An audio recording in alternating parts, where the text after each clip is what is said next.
18 ઓક્ટોબરથી 20 ઓક્ટોબર વચ્ચે Bengal સાગરમાં low pressure બનવાની શક્યતા રહે છે અને ધીરે ધીરે ચક્રવાતનું સર્જન થઈ શકે.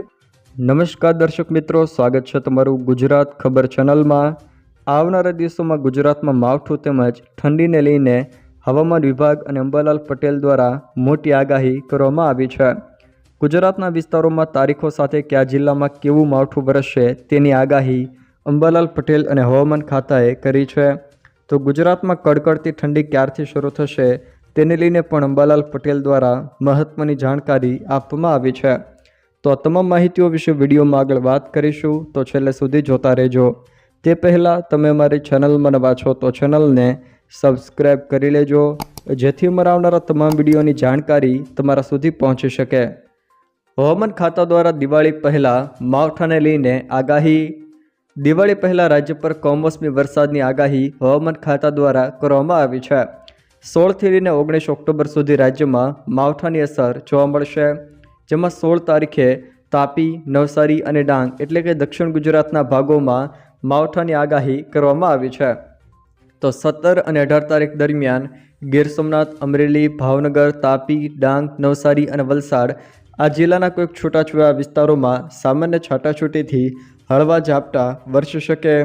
તો 19 તારીખે તાપી, નવસારી, ડાંગ, ભાવનગર, દીવ અને અમરેલી આ જિલ્લાના કેટલાક છૂટાછવાયા વિસ્તારોમાં પણ હળવાથી મધ્યમ ઝાપટાની આગાહી કરાઈ છે. અંબાલાલ પટેલની આગાહી અનુસાર દિવાળી આસપાસ માવઠાની શક્યતા છે. તારીખ 18થી લઈને 20 ઓક્ટોબરે બંગાળના ઉપસાગરમાં લો પ્રેશર બને તેવી પણ શક્યતા છે. તારીખ 18થી 30 ઓક્ટોબર વચ્ચે અંબાલાલ પટેલે માવઠાની શક્યતા પણ વ્યક્ત કરી છે.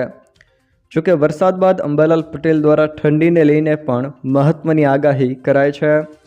અંબાલાલ પટેલની આગાહી મુજબ હાલ ગુજરાતમાં ઠંડીનું જોર ઓછું છે, પરંતુ નવેમ્બરના અંતથી ઠંડી ધીમે ધીમે વધશે. 23 નવેમ્બરથી ઉત્તર ભારતમાં હિમવર્ષા શરૂ થતાં ગુજરાતમાં ઠંડકનો માહોલ જોવા મળશે.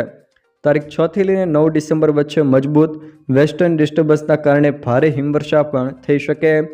તારીખ 16થી લઈને 19 ડિસેમ્બરે માવઠાની શક્યતા પણ રહેશે, જ્યારે 29 ડિસેમ્બરથી ઠંડીનો ચમકારો વધશે અને જાન્યુઆરીમાં કડકડતી ઠંડી પડશે.